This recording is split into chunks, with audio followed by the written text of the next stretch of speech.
Telangana DSE ఉపాధ్యాయ ఉద్యోగమే మీ లక్ష్యమా?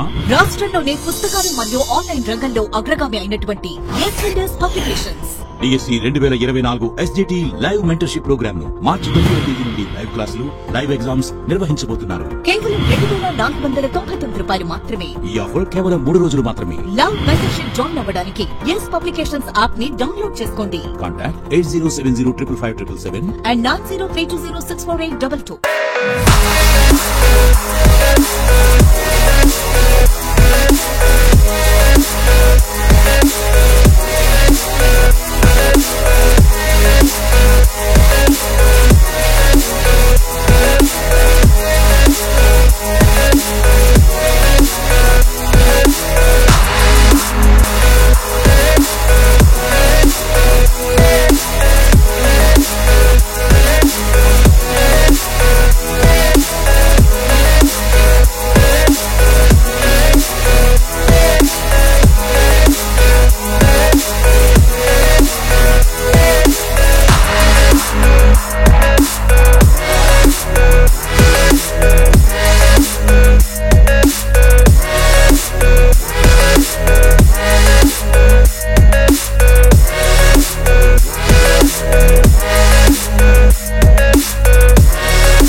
Welcome to S and S publications. So మనం ఈ సెషన్లో అవార్డ్స్, ఆనర్స్, సో జనవరి నుంచి ఏప్రిల్ మధ్య ముఖ్యమైనవన్నీ కూడా ఈ సెషన్లో చూద్దాం. ఆల్రెడీ నియామకాలు చూసినాం, అపాయింట్మెంట్స్ అనమాట. కేటగిరీ వైజ్గా మీకు అపాయింట్మెంట్స్ అనేవి ఇచ్చినాం. ఈ సెషన్లో యాక్చువల్గా మనం వార్తల్లో నిలిచిన వ్యక్తులు, ఎట్ ద సేమ్ టైం అవార్డులు రెండు కూడా చూద్దాము. సో ముందుగా మనకు నరేంద్ర మోడీ. సో భారత ప్రధానమంత్రి నరేంద్ర మోడీ మనకు న్యూస్ వీక్ ఈ పర్టికులర్ మ్యాగజైన్లో కవర్ పేజీ పైన అపియర్ అవుతున్నారు. ఈ ఘనతను దక్కించుకున్న రెండవ ప్రధాని ఆయన. సో ఒకప్పుడు ఇందిరాగాంధీ వీరి ముఖ చిత్రంతో రిలీజ్ అయింది. తాజాగా మన భారత ప్రధానమంత్రి నరేంద్ర మోడీ 2014 నుంచి ఈయననే కొనసాగుతూ ఉన్నారు. సో ఆయన ముఖ చిత్రంతో మనకు అన్స్టాపబుల్ అనే ఒక శీర్షికతోటి ఈ న్యూస్ వీక్ కవరేజ్ అనేది వచ్చింది. సో మనకి ఏ విధంగా క్వశ్చన్ అడుగుతాడు, న్యూస్ వీక్లో ఈ కింద పేర్కొన్న ఏ రెండు ప్రధానమంత్రుల ముఖ చిత్రాలను ప్రచురించారు అని. లైక్ ఇందిరాగాంధీ మన్మోహన్ సింగ్, వాజ్పేయి ఇందిరాగాంధీ, నరేంద్ర మోడీ వాజ్పేయి లేదా నరేంద్ర మోడీ, ఇట్లా ఏ కాంబినేషన్స్ అయినా ఇచ్చే అవకాశం ఉన్నది. సో ఇది మనకు వార్తల్లో ఉన్న వ్యక్తుల్లో నరేంద్ర మోడీతో స్టార్ట్ చేసినాం మనం, రైట్. నెక్స్ట్ వచ్చేసి మనకు అలెజాండ్రా మారిసా రొడ్రిగ్యూస్. సో ఇంపార్టెంట్ ఎగ్జామ్కు 60 సంవత్సరాల పైబడిన వాళ్లకు మిస్ యూనివర్స్ పోటీలను పెట్టారు. సో ఎక్కడంటే అర్జెంటీనా దేశంలో. సో అర్జెంటీనాలోని బ్యూనస్ ఎయిర్స్ అనే ప్రాంతంలో ఇది నిర్వహిస్తే ఇందులో మనకు అలెజాండ్రా మెరిసా రొడ్రిగ్యూస్ వీరు విజేతగా నిలిచినారు. సో రైట్, 60 years పైబడిన వాళ్ళకి ఇలాంటివి మనకి ఈ మధ్యకాలంలో ఎక్కువగా అడుగుతున్నారు కాబట్టి సో మనం చర్చించడం జరిగింది. సో అర్జెంటీనా దేశం ఇటీవల వార్తల్లో ఉన్నది. సో ఈ దేశం తన కరెన్సీ విలువను తగ్గించుకున్నది డాలర్తో పోలిస్తే, ఆ విధంగా వార్తల్లోకి వచ్చింది. అదేవిధంగా భారతదేశం కూడా మరి లిథియంని అక్కడ ఎక్స్పోర్ట్ చేయడానికి అనుమతి పొందింది. నెక్స్ట్ గోపి తోటకూర. ఎగ్జామినేషన్కి బాగా ఇంపార్టెంట్ ఈ పర్సనాలిటీ మనకు. సో తెలుగు ప్రాంతానికి చెందినవాడు, విజయవాడకు చెందినవారు. ఈయన మనకు అంతరిక్షంలోకి అడుగు పెట్టబోతున్నారు, రైట్. ఒక స్పేస్ టూరిస్ట్గా, అంటే అంతరిక్ష పర్యాటకుడిగా ఈయన ఓకే కాలు మోపబోతున్నారు, అంతరిక్ష పర్యాటకుడిగా. సో ఈ విధంగా ఓకే బ్లూ ఆరిజిన్స్ సంబంధించిన NS-25 మిషన్లో ఈయన అంతరిక్షానికి వెళ్ళనున్నారు. మనకేమన్నాడు క్వశ్చన్, గోపి తోటకూర ఇటీవలి కాలంలో ఎందుకు వార్తల్లో ఉన్నారు అని చెప్పి అడుగుతారు. నెక్స్ట్ బిల్కిస్ మిర్. వీరు కూడా చాలా ముఖ్యమైన వ్యక్తి మనకు, మహిళ, జమ్మూ అండ్ కాశ్మీర్ రాష్ట్రానికి చెందిన మహిళ. మరి వీరెందుకు వార్తల్లో ఉన్నారు అని అంటే, ఈ ఏడాది మనకు అంటే 2024లో మనకు సమ్మర్ ఒలింపిక్స్ ప్యారిస్లో జరగబోతున్నాయి. జూలై 26 నుంచి ఆగస్టు 11 వరకు ఇవి మనకు షెడ్యూల్ అయి ఉన్నాయి. ఈ ఒలింపిక్స్లో జ్యూరీ మెంబర్గా అంటే న్యాయ సభ్యత్వాన్ని పొందినవారు బిల్కిస్ మిర్. భారతదేశం నుంచి జ్యూరీ మెంబర్గా స్థానాన్ని పొందిన తొలి మహిళగా ఆమె ఒక రికార్డును సృష్టించినారు. నిజానికి ఈ జ్యూరీ మెంబర్గా వెళ్ళాలి అంటే ఎగ్జామ్ క్లియర్ చేయాల్సి ఉంటుంది. సో 2008లోనే ఈ మహిళ ఆ ఘనతను దక్కించుకున్నారు. సో ఈ విధంగా మనకు వీరు వార్తల్లో నిలిచారు. నేరుగా అడుగుతారు, బిల్కిస్ మీర్ ఇటీవలి కాలంలో ఎందుకు వార్తల్లో ఉన్నారు, లేదా ఏ ప్రాంతానికి చెందినవారు అని చెప్పి. సో భారతదేశం నుంచి తొలి మహిళ, కేవలం జమ్మూ అండ్ కాశ్మీర్ మాత్రమే కాదు. నెక్స్ట్ మనకు క్రిస్టీనా సిజ్కోవా. సో చెక్ రిపబ్లిక్ దేశానికి చెందిన మహిళ. ఈమె 71st మిస్ వరల్డ్లో విజయం సాధించినారు, అగ్రస్థానంలో నిలిచినారు. సో ఈ పోటీలు 71st మిస్ వరల్డ్ పోటీలు అనేవి మనకు ముంబైలో నిర్వహించినారు, భారతదేశంలోని ముంబైలో నిర్వహించినారు. అందులో వీరు అగ్రస్థానంలో నిలిచినారు. రైట్. సో అంటే ఇది మిస్ వరల్డ్. ఇంతకుముందు చూపెట్టింది మనం అర్జెంటీనా మహిళ వచ్చేసి ఆమె 60 years వాళ్లకు పెట్టిన పోటీ అది. రైట్. మరి నెక్స్ట్ వెళ్ళే ముందు మనము తెలంగాణ ప్రభుత్వ విధానాలు పథకాలకు సంబంధించి ఎస్ఎన్ఎస్ పబ్లికేషన్స్ ఒక బుక్ని తీసుకొని వచ్చింది. సో చాలా ఇంపార్టెంట్ ఇది. తెలంగాణలో Group 1 ఎగ్జామినేషన్, Group 2, Group 3 అవి కాక మనకు చాలా పరీక్షలు షెడ్యూల్ అయి ఉన్నాయి. అండ్ వీటన్నిటిలో కూడా తెలంగాణ ప్రభుత్వ విధానాలు పథకాలు అంతర్భాగంగా సిలబస్లో ఉన్నది కాబట్టి సో అథెంటిక్ ఇన్ఫర్మేషన్ అనేది మీకు ఎస్ఎన్ఎస్ పబ్లికేషన్స్ అందుబాటులోకి తెచ్చింది. మీరు ఏ బుక్ షాప్లో అయినా కొనుక్కోవచ్చు, లేదా మీకు నియరెస్ట్ వెబ్సైట్ మీకు sonlinebooks.comలో కూడా తీసుకోవచ్చు. రైట్. అదేవిధంగా 10 నెలల కరెంట్ అఫైర్స్ బుక్ని కూడా మీకు ఎస్ఎన్ఎస్ పబ్లికేషన్స్ అందుబాటులోకి తెచ్చింది. ఈ అవకాశాన్ని వినియోగించుకోండి. And next Suman Kumari. Right. So border security ఫోర్స్లో విధులు నిర్వహిస్తున్నారు, అంటే సరిహద్దు భద్రతా దళంలో. ఇందులో పనిచేస్తూ వీరు ఒక ఘనతను సాధించినారు.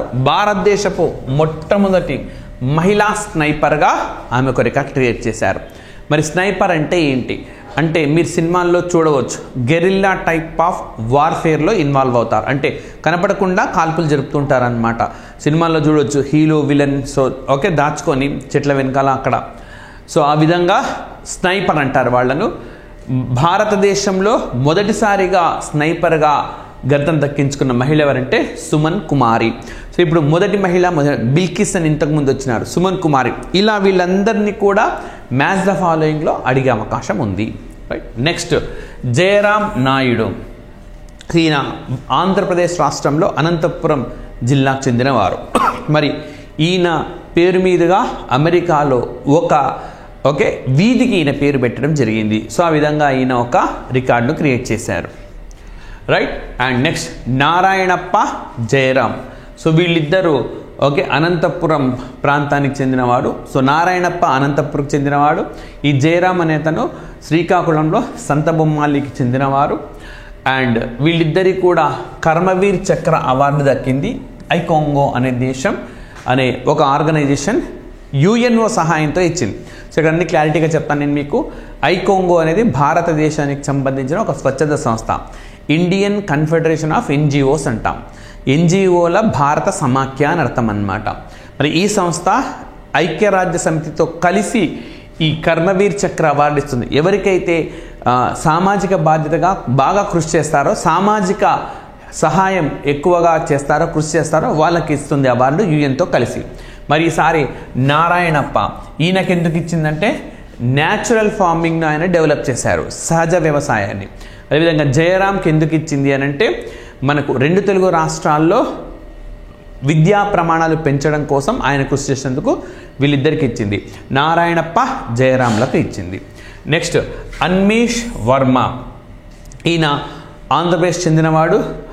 సో వరల్డ్ మార్షల్ ఆర్ట్స్ ఛాంపియన్షిప్ని వరుసగా 3 సార్లు ఈయన గెలిచారు. అదేవిధంగా ఈయన పర్వతారోహకుడిగా అనేక రికార్డ్స్ కూడా క్రియేట్ చేశారనమాట. So mountaineer. అండ్ నెక్స్ట్ వచ్చేసి మనకు ఇప్పటిదాకా మనం డిస్కస్ చేసింది వార్తల్లోని వ్యక్తులు. సో ఇక్కడి నుంచి మనము అవార్డులు అన్న అంశాన్ని డిస్కస్ చేద్దాము. So first of all Manoj Kumar. So మనకు ఈయన ప్రొఫెసర్గా ఉన్నారు. ఈయన ఎస్ఆర్ఎం యూనివర్సిటీ వైస్ ఛాన్సలర్గా ఉన్నారు ప్రస్తుతం. మరి ఈయనకు భాస్కర అవార్డు అనేది దక్కింది. సో భారతదేశంలో మనకు శాస్త్ర సాంకేతిక పరిజ్ఞానంలో ఏ అవార్డు అయితే ఇస్తారో అది ఈ సంవత్సరం ఎవరికి వచ్చిందంటే మనోజ్ కుమార్కు దక్కింది. రైట్. అండ్ నెక్స్ట్ మనకు ప్రసాదరావు, ఓకే, ముద్దపు ప్రసాదరావు, ఈయనకు గోపాలరత్న అవార్డు అనేది దక్కింది. శ్రీకాకుళం ప్రాంతానికి చెందినవారు. సో మనకు నవంబర్ 26న ప్రతి సంవత్సరం వరల్డ్ మిల్క్ డేగా చేస్తాము. సో ఈ ప్రత్యేకమైన రోజు సందర్భంగా ఈ పాడి పరిశ్రమ అభివృద్ధికి కృషి చేసినందుకు గాను ఈయనకు ఈ అవార్డు అనేది దక్కింది. Right. And next Yandamuri Veerendranath. So ఈయన లోక్ నాయక్ ఫౌండేషన్ ఈయనకు అవార్డు అనేది ఇచ్చింది. సో లోక్ నాయక్ ఫౌండేషన్ అని చెప్పి. నెక్స్ట్ శుద్ధాల అశోక్ తేజ. సో ఈయన తెలంగాణ రాష్ట్రానికి చెందినవారు, సినీ రచయిత. ఈయనకు తెలుగు భాషా రత్న లైఫ్ టైం అచీవ్మెంట్ అవార్డు అంటే జీవనకాల సాఫల్య పురస్కారాన్ని మనకు ఆంధ్రప్రదేశ్ అధికార భాషా సంఘం ఏపీ అఫీషియల్ లాంగ్వేజ్ కమిషన్ వాళ్ళు ఇచ్చారు. సో ఈ అవార్డులన్నీ అయిపోయినాక మనకు పద్మ అవార్డులు, భారతరత్న అవార్డులు అన్నీ కూడా ఈ సెషన్లో డిస్కస్ చేద్దాం. సో ఈ సెషన్ నుంచి కనీసంగా మీరు ఏ ఎగ్జామ్ రాసినా 2 to 3 క్వశ్చన్స్ అనేవి తప్పక వస్తాయి. So next Mangalagiri Prasadarao. ఈయన okay Relli poet. So Relli భాష అనేది స్క్రిప్ట్ లేని భాష. అలాంటి భాషలో ఈయన వేరే స్క్రిప్ట్ను ఉపయోగించి అనేక కవితలు రాసి ఆ భాషకు గుర్తింపు తెచ్చినారు. అండ్ ఈయనకు ఆంధ్రప్రదేశ్ సాహిత్య అకాడమీ వాళ్ళు గౌరవ పురస్కారాన్ని అందించినారు. సో మంగళగిరి ప్రసాదరావు అని చెప్పుకోవచ్చు. అండ్ నెక్స్ట్ వచ్చేసి సోమనాథ్. సో ప్రస్తుతం ఇస్రో చైర్మన్గా ఉన్నారు. ఈయన ఆధ్వర్యంలోనే ఈ ఏడాది మనం చంద్రయాన్-3, ఈ ఏడాది అంటే లాస్ట్ ఇయర్ చంద్రయాన్-3 విజయవంతం 2023లో ప్రయోగించడం ఆగస్టులో జరిగింది. చంద్రయాన్-3 విజయవంతమైంది. అదేవిధంగా మనకు ఆదిత్య L1ని కూడా విజయవంతం చేశారు. మరి అలాంటి ఇస్రో చైర్మన్కు నంబియార్ అవార్డు అనేది ఈ ఏడాది దక్కింది. సో చాలా ముఖ్యమైనది. నంబియార్ అవార్డు ఈ ఏడాది ఎవరికి దక్కింది అని అంటే ఇస్రో చైర్మన్ మనకు సోమనాథ్కు దక్కింది. నెక్స్ట్ గ్రామీ అవార్డ్స్. అమెరికాలో వీటిని మనం ప్రతిష్టాత్మకమైన అవార్డుగా చెప్తాం. ఈసారి 2 భారతీయులకు అవార్డు వచ్చింది. అందులో ఒక భారతీయుడికి 2 కేటగిరీస్లో వచ్చినాయి. సో ఎవరెవరంటే శంకర్ మహదేవన్, జాకిర్ హుసేన్, వీళ్ళిద్దరికీ ఓకే గ్రామీ అవార్డు దక్కింది. Right. Shankar Mahadevan, Zakir Hussain Indian musicians. అదేవిధంగా జాకిర్ హుసేన్కు ఈయనకు బెస్ట్ గ్లోబల్ మ్యూజిక్ పర్ఫార్మెన్స్ కేటగిరీలో కూడా అవార్డు దొక్కిందనమాట పాస్తో. ఈ విధంగా వీళ్ళిద్దరు కూడా ఈ గ్రామీ అవార్డును పొందినారు. ఇందులో జాకిర్ హుసేన్కు 2 కేటగిరీల్లో, శంకర్ మహదేవన్కు జాకిర్ హుసేన్ కలిపి ఒక విభాగంలో ఫ్యూజన్ బ్యాండ్ శక్తి అనే విభాగంలో అవార్డు వచ్చింది. Right. And next PT Usha. So మరి ఈమె గొప్ప అథ్లెట్. ఈమె ఇండియన్ ఒలింపిక్ అసోసియేషన్కు ప్రెసిడెంట్గా కూడా ఉన్నారు. ఈమెకు లైఫ్ టైం అచీవ్మెంట్ అవార్డు వాళ్ళే ఇచ్చారు. సో జీవనకాల సాఫల్య పురస్కారాన్ని దక్కించుకున్నారు. అదేవిధంగా ప్యారలాల్ శర్మ ఈ సంవత్సరం పద్మ అవార్డు పొందిన వాళ్ళల్లో ఈయన కూడా ఉన్నారు. ఈయన మ్యూజిక్ కంపోజర్. ఈయనకు ఓకే లక్ష్మీనారాయణ ఇంటర్నేషనల్ అవార్డు అనమాట. సో ఈయన కూడా గొప్ప సంగీత మ్యూజిక్కు సంబంధించిన వారు. 1911లో ఎప్పుడో ఈయన జన్మించినారు. అండ్ ఆ తర్వాత కాలంలో సంగీతంలో అనేక స్థాయిల్లో రాణించినారు. ఆయన పేరు మీద ఏర్పాటు చేసిన అవార్డు ఈసారి ప్యారలాల్ శర్మకు దక్కింది. లక్ష్మీనారాయణ ఇంటర్నేషనల్ అవార్డు అనమాట. నెక్స్ట్ గుల్జార్ అండ్ జగద్గురు రామభద్రాచార్య. చాలా ముఖ్యమైన వ్యక్తులు వీళ్ళు. సో వీళ్ళకు జ్ఞానపీఠ అవార్డు అనేది దక్కింది. సో మరి ఉర్దూ పోయెట్ గుల్జార్ అండ్ అదేవిధంగా సాంస్క్రిట్ స్కాలర్ మనకు జగద్గురు రామభద్రాచార్య, వీళ్ళిద్దరికీ ఈ ఏడాది జ్ఞానపీఠ అవార్డు అనేది దక్కింది. సో నాకు గుర్తున్నంత మేరకు ఆంధ్రప్రదేశ్ గ్రూప్ 2లో వీరి ఇద్దరి గురించో ఒకరి గురించో అడిగినట్టుగా ఉన్నది, క్లారిటీ లేదు. బట్ ఏదో ఒక ఎగ్జామ్లో ఏపీలో అయితే ఇది వచ్చింది. నెక్స్ట్ అదితి సేన్. సో మరి ఓకే ఫిజిసిస్ట్. వీరికి okay Prayagraj Harish Chandra research institute in Prayagraj వాళ్ళు జీడి బిర్లా ఫర్ సైంటిఫిక్ ఎక్సలెన్స్ అవార్డుని ఇచ్చినారు. సో ఎవరికంటే డాక్టర్ అదితి సేన్కు 2023 GD Birla award for scientific excellence award అనేది మనకు ఇచ్చినారు. Right. Next Ram Charan. So Telugu సినీ నటుడు. వేల్స్ యూనివర్సిటీ ఈయనకు గౌరవ డాక్టరేట్ అనేది అందించింది. సో మీకు గుర్తుంటే ఈవెన్ అల్లు అర్జున్కు మనకు దుబాయ్లోని టుసాట్స్ మ్యూజియంలో ఆయన ప్రతిమను ఓకే అందుబాటులోకి తెచ్చినారు. అదేవిధంగా సమీపందు మరొక తెలుగు యాక్టర్ అయిన రామ్ చరణ్ వేల్స్ యూనివర్సిటీ ద్వారా గౌరవ అవార్డును పొందినారు. అమితాబ్ బచ్చన్కి ఏమో దీనానాథ్ మంగేష్కర్ అవార్డు, లతా మంగేష్కర్ అవార్డు దక్కింది. సో ఈ విధంగా నటులందరినీ ఒకసారి మనం పునశ్చరణ చేసుకున్నాం. నెక్స్ట్ అమితాబ్ బచ్చన్ చూడండి, ఈయనకు లతా దీనాథ్ మంగేష్కర్ అవార్డు. అదేవిధంగా యాక్టర్ రణదీప్ హుడా, ఈయన కూడా ఈ అవార్డు. చాలామందికి అమితాబ్ బచ్చన్ తెలుసు కానీ దీన్ని గుర్తుపట్టట్లా. సో ఎందుకనంటే అమితాబ్ బచ్చన్ ముందే ప్రకటించేశారు, కరెక్ట్గా స్టేజ్ పైన వీళ్ళిద్దరికీ ఇచ్చారు, సపరేట్గా ఈ అవార్డు ఇచ్చినారు. కాబట్టి ఈయనను కూడా మీరు కంపల్సరీగా గుర్తుపెట్టుకోండి. అమితాబ్ బచ్చన్, రణదీప్ హుడా, ఈ కింది వారిలో ఏ ఇద్దరికి ఇచ్చారు అని చెప్పి ఆప్షన్స్ ఇచ్చినప్పుడు కన్ఫ్యూజ్ కాకూడదు. అమితాబ్ బచ్చన్ అండ్ రణదీప్ హుడా వీళ్ళిద్దరికి కూడా వచ్చింది. And next Pavuluri Subbarao. So ఈ పావులూరి సుబ్బారావు ఈయన founder, CEO, chairman of Anantha technologies. So మనకు హైదరాబాద్ కేంద్రంగా ఉన్న ఒక అంతరిక్ష పరిశోధన సంస్థ ఇది. మరి ఈయనకు ఆర్యభట్ట అవార్డు అనేది దక్కింది. So aeronautical society of India, so aeronautical society of India వాళ్ళు ఈయనకు ఆర్యభట్ట అవార్డుని ఇచ్చినారు. అండ్ అదేవిధంగా మహమ్మద్ సాలిం, సో ఈయన వరల్డ్ ప్రెస్ ఫోటో అవార్డును గెలుచుకున్నారు. సో చాలా ముఖ్యమైనది. పాలస్తీనా దేశానికి చెందినవారు. సో యాక్చువల్గా ఈ పాలస్తీనాలో ఈ ఇజ్రాయెల్ హమాస్ల మధ్య గొడవ మూలంగా అమాయకులైన ప్రజలు ప్రాణాలు కోల్పోతున్నారు. సో ఒక మహిళ అన్నమాట, ఆ మహిళ అన్న కొడుకో అన్న కూతురు లేదా అక్కయ్య కూతురు ఎవరో ఒకరు వారు చనిపోయినాక మరి వాళ్ళ డెడ్ బాడీ ని ఆలింగనం చేసుకొని ఏడుస్తున్న ఫోటో అన్నమాట. అంటే అక్కడ పరిస్థితిని అద్దం పట్టేలా ఈ ఫోటో తీసినందుకు గాను వరల్డ్ ప్రెస్ ఫోటో అవార్డు ఎవరికి దక్కింది అంటే మహమ్మద్ సాలెం అనే వ్యక్తికి దక్కింది. Right. And next Sana. So ఇది మనకు ఒక న్యూస్ యాంకర్ అంటే robo. So international news media association వాళ్ళు South Asia's best AI news room ఇన్నోవేషన్గా అవార్డును ప్రకటించినారు. ఎవరికంటే సనా. సో ఈ ఇండియా టుడే గ్రూప్ అనేది ఈ అవార్డు ఇస్తూ ఉంటుంది. ఇంటర్నేషనల్ న్యూస్ మీడియా అసోసియేషన్ తరఫున South Asia's best AI news room ఇన్నోవేషన్గా దేనికి గుర్తింపు లభించింది అంటే సనా అనే ఒక AIతో పనిచేసే న్యూస్ యాంకర్కు లభించింది. నెక్స్ట్ జినా జస్టస్, చాలా ఇంపార్టెంట్. కేంబ్రిడ్జ్ యూనివర్సిటీ నుంచి అవార్డు పొందినారు. సో ఈ కేంబ్రిడ్జ్ యూనివర్సిటీ వాళ్ళు ప్రాంతాల వారీగా ఈ అవార్డులను ప్రకటిస్తారు. మరి అందులో భాగంగా మనకు మెనా రీజన్, మెనా అంటే మిడిల్ ఈస్ట్, నార్త్ ఆఫ్రికా అని. సో అంటే మధ్యప్రాచ్యము, ఉత్తర ఆఫ్రికా. మధ్యప్రాచ్యం, ఉత్తర ఆఫ్రికా. సో ఈ ప్రాంతానికి చెందిన గినా జస్టస్ అనే మహిళకు అవార్డు ఇచ్చినారనమాట. టీచర్ ఈమె. సో యునైటెడ్ అరబ్ ఎమిరేట్స్లో టీచర్గా పనిచేస్తున్నారు. సో రీజనల్ విన్నర్ అని ఈ ప్రాంతానికి సంబంధించి ఈమె విన్నర్గా నిలిచారు. నెక్స్ట్ కిషోర్ కునాల్. సో ఆచార్య కిషోర్ కునాల్ ఈయనకు భారత్ గౌరవ్ అవార్డు అనేది దక్కింది. ఈయన పాట్నాలోని మహావీర్ మందిర్ ట్రస్ట్లో సెక్రటరీగా ఉన్నారు. ఈయనకు భారత్ గౌరవ్ అవార్డు దక్కింది. నెక్స్ట్ అలోక్ శుక్లా. సో చాలా ఇంపార్టెంట్ అవార్డు ఇది. సో గ్రీన్ నోబెల్ ప్రైజ్గా పేరున్న, గ్రీన్ నోబెల్ అని అంటే మనకు పర్యావరణం రంగంలో నోబెల్ స్థాయిని అని. మామూలుగా అయితే Nobel physics, chemistry, economy, peace, literature, so physiology ఈ రంగాలకు మాత్రమే ఇస్తారు, ఆ రంగాలకి. కానీ పర్యావరణం అన్నది అందులో భాగం కాదు. పర్యావరణానికి నోబెల్ స్థాయి అవార్డును గోల్డ్మెన్ ఎన్వైర్మెంటల్ ప్రైజ్ అని అంటాం. Okay, Goldman environmental prize. ఆ అవార్డు ఈసారి అలోక్ శుక్లా అని చెప్పి మరి ఈయన ఛత్తీస్గఢ్ బచావో ఆందోళనలో చురుగ్గా పాల్గొనే ఒక కార్యకర్త. వారికి ఈ అవార్డు అనేది ప్రకటించినారు. సో ఆ విధంగా అలోక్ శుక్లా వార్తల్లో ఉన్నారు. ఇప్పుడు తెలంగాణలో జరగబోయే గ్రూప్ 1 ఎగ్జామినేషన్కి ఈ అలోక్ శుక్లా వీరి నుంచి ఒక క్వశ్చన్ వచ్చే అవకాశం ఉన్నది. రైట్. Next KV Kamath.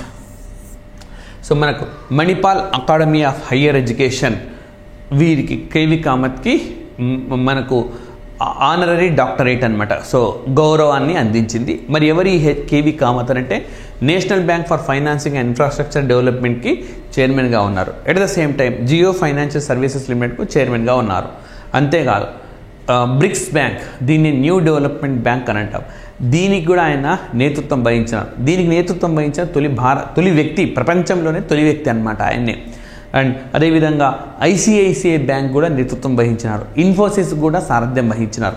ఈ విధంగా banking exposure, industry exposure, software రంగం ఎక్స్పోజర్, విభిన్నమైన రంగాల్లో ఈయన రాణిస్తూ ఉన్నందుకు గాను Manipal academy of higher education వాళ్ళు ఈయనకు గౌరవ డాక్టరేట్ అనేది ఇచ్చారు. Right. Next Riken Yamamoto.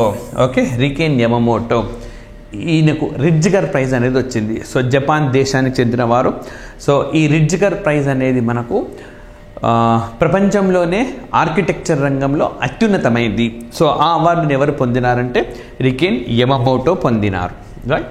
And next Amitav Ghosh. So writer ఈయనకు ప్రీమియం ఎరస్మియం అవార్డు అనేది దక్కింది. ఈ ఫౌండేషన్ వాళ్ళు ఇచ్చే అవార్డు, ఇది ఎరాస్మస్ ప్రైజ్ అంటారు దీన్ని సింపుల్గా. ఎరాస్మస్ ప్రైజ్ ఎవరు గెలుచుకున్నారంటే అమితావ్ ఘోష్.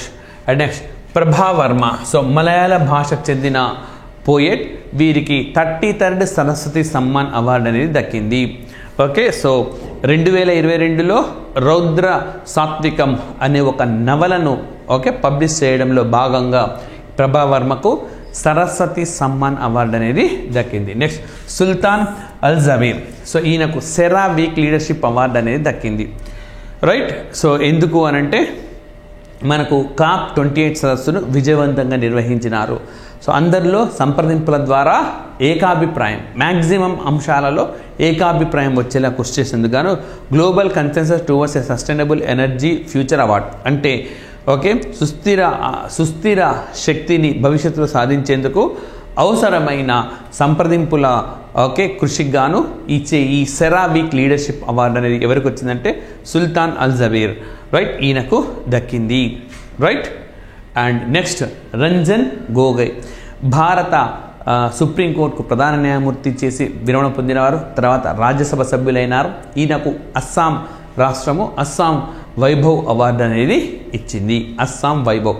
సో మనం వి అనే చోట వాళ్ళు కొన్ని సందర్భాల్లో బి అని వాడతారు. సో వైభవ్ అన్న వైభవ్ అన్న ఒకటి. Next BR Kamboj. మరి బిఆర్ కంబోజ్ ఈయనకు ఎంఎస్ స్వామినాథన్ అవార్డు అనేది దక్కింది. బిఆర్ కంబోజ్కు MS Swaminathan. So MS Swaminathan himself ఆయన ఈ సంవత్సరం భారతరత్న అవార్డును పొందినారు. సో లాస్ట్ ఇయర్ అంటే 2023 సెప్టెంబర్ 28న ఈయన మరణించినారు. సో డేట్ అటు ఇటు కావచ్చు కానీ సో వారు గొప్ప శాస్త్రవేత్త, భారతదేశంలో మనకు గ్రీన్ రెవల్యూషన్ ప్రవేశపెట్టిన వారు. ఆయన పేరు మీద ఏర్పాటు చేసిన అవార్డు ఈసారి బిఆర్ కాంబోజ్కు దక్కింది. లాస్ట్ ఇయర్ సత్యనారాయణ అని చెప్పి తెలుగు ప్రాంతాలకు చెందిన ఒక వ్యవసాయ శాస్త్రవేత్తకు దక్కింది. నెక్స్ట్ శీర్షేండు ముఖో ఉపాధ్యాయ. సో ఈయనకు బెంగాలీ రైటర్. మరి ఈయనకు కువెంపు రాష్ట్రీయ పురస్కారం అనేది దక్కింది. కువెంపు రాష్ట్రీయ పురస్కారం 2023 సంవత్సరానికి గాను ఇప్పుడు వచ్చింది. Right. So next Savita Kanswal. So మరి Tenzing Norgay national adventure award దక్కింది. రైట్. సో వీరు యాక్చువల్గా పర్వతారోహకురాలు. దురదృష్టవశాత్తు పర్వతారోహణలో భాగంగా ప్రాణాలు కోల్పోయినారు. సో వీరి తరఫున వీరి ఫాదర్ ఈ అవార్డును స్వీకరించినారు. సబితా కాన్స్వాల్ ఏ రంగంతో ముడిపడి ఉన్నారంటే పర్వతారోహణ. Right. Next Ravi Shastri and Shubman Gill. So వీళ్ళిద్దరు కూడా క్రికెటర్స్. సో శుభ్మన్ గిల్ ఇప్పుడు ప్రస్తుతం ఇంకా క్రికెట్లో ఉన్నారు. రవిశాస్త్రి రిటైర్ అయినారు. కామెంటేటర్గా భారత్ జట్టుకు కోచ్గా కూడా పనిచేశారు. అండ్ శుభ్మన్ గిల్ ఈయనకు cricketer of the year award దక్కింది.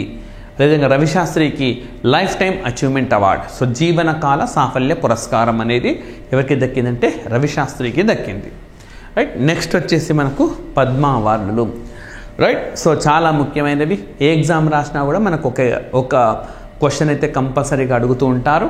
మరి మొత్తం ఈ సంవత్సరం 132 మందికి పద్మ అవార్డు దక్కితే 5 మంది పద్మవిభూషణ్, 17 మంది పద్మభూషణ్, మిగతా 110 మంది పద్మశ్రీ. అయితే పద్మవిభూషణ్ అందరినీ గుర్తుపెట్టుకోవాల్సిందే తప్పదు. ఇందులో ఆల్రెడీ ఇద్దరు మీకు తెలిసిపోయినారు. మరొక 17 మందికి పద్మభూషణ్. ఇది 17 మందిని గుర్తుపెట్టుకోక తప్పదు, మనకు ఆల్టర్నేట్ లేదన్నమాట. అయితే 110 మంది పద్మశ్రీలను గుర్తుపెట్టుకోవాల్సిన అవసరం లేదు.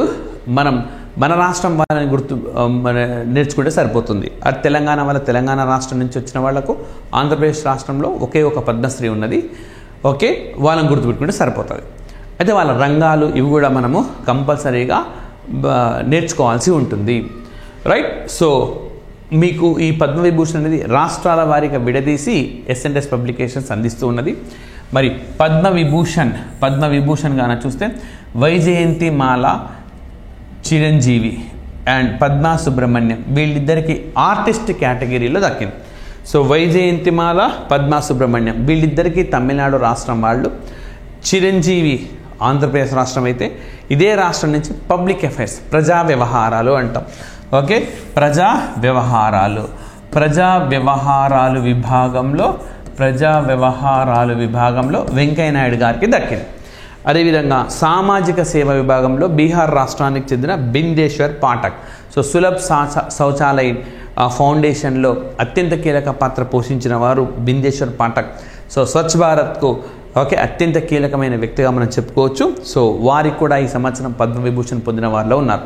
ఇద్దరేమో ఆర్టిస్టులు, ముగ్గురేమో ఆర్టిస్టులు, వైజయంతిమాల, చిరంజీవి అండ్ మనకు పద్మా సుబ్రహ్మణ్యం. ఒక పబ్లిక్ అఫైర్స్ వెంకయ్యనాయుడు, ఒక సోషల్ సర్వీస్ బిందేశ్వర్ పాఠక్. అలా గుర్తుపెట్టుకోవచ్చు. రాష్ట్రాల వారికి అయితే చిరంజీవి వెంకయ్యనాయుడు ఆంధ్రప్రదేశ్ నుంచి, అండ్ తమిళనాడు రాష్ట్రం నుంచి పద్మా సుబ్రహ్మణ్యం అండ్ వైజయంతిమాల, బీహార్ నుంచి బిందేశ్వర్ పాఠక్. ఎలా అయినా సరే ఆ రంగాలను కూడా మీరు కంపల్సరీగా గుర్తుపెట్టుకోవాలి, రైట్. అండ్ నెక్స్ట్ పద్మభూషణ్కి వచ్చేసరికి మనకు రాష్ట్రాల వారీగా మీకు విడదీసి ఇవ్వడం జరిగింది, సో దట్ మీరు ఈజీగా నేర్చుకోవచ్చు. ఫాతిమా బీవి వీరు పబ్లిక్ అఫైర్స్లో కేరళ రాష్ట్రం నుంచి పొందినారు. ఫాతిమా బీవి 1989లో మహిళా న్యాయమూర్తి అయినారు. సో సుప్రీంకోర్టులో న్యాయమూర్తి అయిన తొలి మహిళ, సుప్రీంకోర్టులో న్యాయమూర్తి అయిన ఆసియా ఖండంలోనే ఒక దేశపు అత్యున్నత కోర్టులో న్యాయమూర్తిగా అడుగుపెట్టిన తొలి ముస్లిం మహిళ, రైట్. అండ్ అదేవిధంగా మరి వీరు తమిళనాడు రాష్ట్రానికి గవర్నర్గా పనిచేసినారు. జాతీయ మానవ హక్కుల కమిషన్లో కూడా వీరు పనిచేశారు. కేరళ రాష్ట్రం నుంచి వీరు పొందినారు. ఇదే కేరళ రాష్ట్రం నుంచి ప్రజా వ్యవహారాలు పబ్లిక్ అఫైర్స్లో మనకు రాజగోపాల్ అనే వ్యక్తి అవార్డును పొందినారు. అండ్ అదేవిధంగా మహారాష్ట్ర నుంచి మనకు చాలా ఎక్కువ మంది ఉన్నారు. సో ఇక్కడ చూడండి, ఇక్కడి నుంచి మనకు ఇక్కడి నుంచి రాష్ట్రం నుంచి వాళ్ళు ఎవరెవరు అంటే హర్ముజ్జీ ఎన్ కామా, అశ్విన్ బాలాచంద్, రామ్ నాయక్ గవర్నర్ కూడా పనిచేశారు. దత్తాత్రేయ అంబదాస్, ప్యారలాల్ శర్మ, కుందన్ వ్యాస్. ఇందులో ప్యారలాల్ శర్మ ఒక అవార్డు వచ్చినప్పుడు కూడా ప్రస్తావించినాను. పద్మ భూషణ్ పొందిన వారిలో ప్యారలాల్ శర్మ కూడా ఉన్నారు ఈసారి అని, రైట్. సో ఈయన లక్ష్మీనారాయణ ఇంటర్నేషనల్ అవార్డు అని ఉంటుంది కదా, ఆ అవార్డును పొందినారు. ఓకే, సో హర్ముజ్జీ ఎన్ కామా లిటరేచర్ ఎడ్యుకేషన్ జర్నలిజం విభాగంలో మహారాష్ట్ర నుంచి, అశ్విన్ బాలాచంద్ మెడిసిన్ నుంచి, రామ్ నాయక్ పబ్లిక్ అఫైర్స్ ప్రజా వ్యవహారాలు, దత్తాత్రేయ అంబదాస్ ప్యారలాల్ శర్మ సాహిత్యం అంటే ఆర్ట్ విభాగం కళల నుంచి, Kundan Vyas literary education journalism నుంచి పొందినారు, రైట్. మరి వెస్ట్ బెంగాల్ నుంచి ముగ్గురికి ఈసారి అవార్డులు అనేవి దక్కినాయి. సో ఇందులో మిథున్ చక్రవర్తి, ఉషా ఉత్తమ్ అందరికీ గుర్తుంటుంది. ఈ మిథున్ చక్రవర్తి ఒక తెలుగు సినిమాలో కూడా నటించినాడు. వెంకటేష్ పవన్ కళ్యాణ్ల సినిమా అది. సినిమా పేరు గుర్తు రావట్లేదు నాకు, బట్ ఆ సినిమాలో ఉన్నారంట. వెంకటేష్ పవన్ కళ్యాణ్ ఒకటే సినిమా ఉన్నది, సో అది మీకు తెలిసి ఉండొచ్చు. ఉషా ఉత్తప్ మీకు తెలుగు పాటలు కూడా పాడినారు. సో వీళ్ళిద్దరికీ ఆర్టిస్ట్ విభాగంలో వస్తే మనకు సత్యభ్రాత ముఖర్జీ పబ్లిక్ అఫైర్స్ విభాగం, సత్యభ్రాత ముఖర్జీకి పబ్లిక్ అఫైర్స్ విభాగంలో వచ్చింది. మీరు ముఖర్జీ ఉంటే వెస్ట్ బెంగాల్ గుర్తుపెట్టుకోండి, ప్రణవ్ ముఖర్జీ ఇవన్నీ కూడా. నెక్స్ట్ మనకు మిగతా ఇంకా ఒక్కొక్కరుగా ఉన్నారు. సీతారాం జిందాల్ వాణిజ్య విభాగంలో కర్ణాటక నుంచి వచ్చింది. అండ్ మధుసూదన్ పటేల్ మెడిసిన్ నుంచి వచ్చింది, గుజరాత్ రాష్ట్రానికి చెందినవాడు. నెక్స్ట్ టొడ్గన్ రింపోచే స్పిరిచువలిజం లడాక్ ప్రాంతానికి చెందినవారు. అదేవిధంగా ప్రసాద్ ఠాకూర్ వైద్య రంగం మెడిసిన్లో బీహార్కి వచ్చింది. అండ్ విజయకాంత్ ఈయన తమిళ నటుడు, December 28 అనుకుంటా లాస్ట్ ఇయర్ చనిపోయినారు. సో విజయకాంత్ ఆయన పార్టీని కూడా పెట్టినారు, ప్రతిపక్ష నాయకుడు కూడా పనిచేసిన ఘనత వారికి ఉన్నది. సో తమిళనాడు రాష్ట్రానికి చెందినవారు. అండ్ యంగ్ లీ ట్రేడ్ విభాగంలో తైవాన్ చెందినవారు. ఫాక్స్కాన్ అధినేతగా ఈయనని మనం చెప్పుకోవచ్చు. సో ఈయనకు కూడా అవార్డు అనేది దక్కింది, రైట్. అండ్ నెక్స్ట్ వచ్చేసి మరి తెలుగు రాష్ట్రాల నుంచి పద్మశ్రీ అవార్డు పొందిన వాడంగా మనం చూస్తే తెలంగాణ నుంచి మనకు దాసరి కొండప్ప, గడ్డం సమ్మయ్య, కేతావత్ సోమ్లాల్, కుర్రెల విఠలాచార్య, ఆనందాచారి వీరే దక్కింది. ఆంధ్రప్రదేశ్ నుంచి ఉమామహేశ్వరికి మాత్రమే దక్కింది. దాసరి కొండప్ప ఆర్టిస్ట్, గడ్డం సమ్మయ్య ఆర్టిస్ట్, ఆనందాచారి ముగ్గురు ఆర్టిస్టులే. లిటరరీ ఎడ్యుకేషన్ నుంచి కేతావత్ సోమ్లాల్, కుర్రెల విఠలాచార్య వీళ్ళ ఇమేజెస్ కూడా చూపిస్తాను. సో మీకు ఈజీగా గుర్తుండడం కోసం వీరు ఉమామహేశ్వరి, వీరు సంస్కృత భాషలో స్టోరీ టెల్లింగ్ అన్నమాట, రైట్. అంటే సంస్కృత భాషలో ఎన్నో కథలను చెప్తూ ఈ భాష గొప్పతనం కానీ సాంప్రదాయాల గొప్పతనం కానీ తెలియజేస్తూ ఉన్నారు. Traditional barriers. సో ఈ విధంగా 4 దశాబ్దాలుగా అంటే 40 సంవత్సరాలుగా ఈ సేవలో నిమగ్నమై ఉన్న వీరికి పద్మశ్రీ అవార్డు అనేది దక్కింది, రైట్. అండ్ నెక్స్ట్ మనకి ఇక్కడ తెలంగాణ రాష్ట్రం నుంచి ఈ అవార్డు పొందిన వాళ్ళంతా వీళ్ళు కూడా. సో గడ్డం సమ్మయ్య, ఈయన చిందు యక్షగానానికి సంబంధించిన ఆర్టిస్ట్, జనగామ జిల్లాకు చెందినవారు. ఏమని అడుగుతారు, గడ్డం సమ్మయ్య ఏ జిల్లాకు చెందినవారు, లేదా గడ్డం సమ్మయ్య ఈ ఏడాది పద్మశ్రీ అవార్డు పొందినారు, ఎందులో వీరి ఘనత ఉన్నది అట్లా అడుగుతారు. చిందు యక్షగానంలో. అదేవిధంగా మనకు కేతావత్ సోమ్లాల్, ఈయన లంబాడీ భాషకు సంబంధించిన గొప్ప రచయిత. 701 భగవద్గీత శ్లోకాలను ఆ భాషలో అందుబాటులోకి తెచ్చినారనమాట. సో ఈయనకు ఈ అవార్డు అనేది దక్కింది. ఎవరంటే కేతావత్ సోమ్లాల్. నెక్స్ట్ కుర్రెల విఠలాచార్య. సో ఈయన Telugu poet, author. So Yadadri Bhuvanagiri జిల్లాకు చెందినవారు. సో ఈయన 22 పుస్తకాలు రాయడమే కాకుండా అనేక గ్రామాల్లో, కాలేజీలలో, స్కూళ్ళల్లో ఈ బుక్స్ని అందుబాటులోకి తీసుకొని వచ్చింది. ఆ విధంగా కృషి చేశారు. నెక్స్ట్ దాసరి కొండప్ప, ఈయనకు నారాయణపేట ప్రాంతానికి చెందినవారు. ఈయన ఈయన వీణ మాస్ట్రో అనమాట, అంటే వీణను ప్లే చేయడంలో నిపుణుడు. గడిచిన 50 సంవత్సరాలుగా ఈ కళను ఆయన పోషిస్తూ ఉన్నారు. నెక్స్ట్ వేలు ఆనందాచారి, రైట్. ఈయన కూడా ఆర్టిస్ట్. 1000 మనకు శిల్పకారుడు అనమాట. ఈయన శిల్పకారుడు. ఎన్నెన్నో శిల్పాలను, దేవుడికి సంబంధించినవి, ఇతరులకు అవసరమైనవన్నీ కూడా శిల్పాలను అందుబాటులోకి తెస్తూ ఉన్నారు. గొప్ప శిల్పకారుడు వేలు ఆనందాచారులు, రైట్. ఈ విధంగా పద్మ అవార్డులు పొందిన తెలుగు వాళ్ళు వీళ్ళు. సో తెలంగాణ రాష్ట్రం నుంచి వీళ్ళు, ఆంధ్రప్రదేశ్ రాష్ట్రం నుంచి ఒక మహిళ ఉంది. కాకపోతే పద్మ విభూషణ్లో 2 ఆంధ్రప్రదేశ్ వాసులు ఉన్నారు, చిరంజీవి అండ్ వెంకయ్య నాయుడు గారు, 2 ఉన్నారు, రైట్. అండ్ నెక్స్ట్ మరి ఈ ఏడాది మనకు భారతరత్న అవార్డు పొందిన వాళ్ళు వీరు. సో వీరు మనకు కర్పూరి ఠాకూర్, బీహార్ రాష్ట్రానికి చెందినవారు కర్పూరి ఠాకూర్, రైట్. సో వీరు మనకు భారత మాజీ ప్రధానమంత్రి అండ్ తెలంగాణ ప్రాంతానికి చెందిన పివి నరసింహారావు గారు. ఇక్కడ మనకు ప్రముఖ శాస్త్రవేత్త ఎంఎస్ స్వామినాథన్, ఎంఎస్ స్వామినాథన్ గారు. అండ్ అదేవిధంగా మనకు ఎల్కే అద్వానీ, ఎల్కే అద్వానీ గారు భారతదేశానికి మాజీ ఉప ప్రధానమంత్రిగా పనిచేసినారు. అదేవిధంగా వీరు హోంశాఖ మంత్రిగా కూడా పనిచేసినారు. సో రథయాత్ర చేపట్టడం ద్వారా ఈయన బీజేపీ ఈయన హయాంలోనే పెద్ద ఎత్తున పాపులర్లోకి వచ్చింది. మరి ఇక్కడ కనబడుతున్న వారు మరొకరు మనకు భారత మాజీ ప్రధానమంత్రి, అత్యంత తక్కువ కాలం భారతదేశంలో అత్యంత తక్కువ కాలం దేశంలో ప్రధానిగా కొనసాగినారు. వీరు కూడా ఈసారి భారతరత్న అవార్డు పొందిన వాళ్ళల్లో వీరు కూడా ఉన్నారు. మనకు చరణ్ సింగ్ గారు, చౌదరి చరణ్ సింగ్. సో వీరి బర్త్డే మనకు డిసెంబర్ 23 వీరి బర్త్డేని నేషనల్ కిసాన్ డే, జాతీయ రైతు దినోత్సవంగా మనము జరుపుతాం. సో మనకు కర్పూరి ఠాకూర్ బీహార్ రాష్ట్రానికి ముఖ్యమంత్రిగా పనిచేసినారు. సో ముఖ్యంగా అణగారిన వర్గాల అభ్యున్నతి కోసం అనేక మార్గాల్లో వీరు కృషి చేసినారు.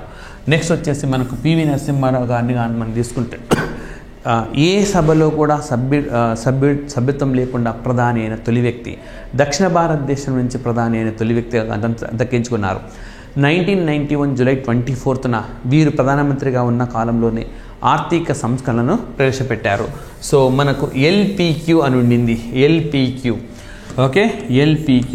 సో మనకు మొత్తం లైసెన్స్ రాజ్ అనమాట, లైసెన్స్ పర్మిట్స్ కోటాస్.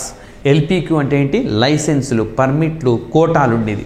ఈ ఎల్పిక్యూని కాస్త ఎల్పిజి, లిబరలైజేషన్, ప్రైవేటైజేషన్, గ్లోబలైజేషన్ దిశగా తీసుకెళ్లారు.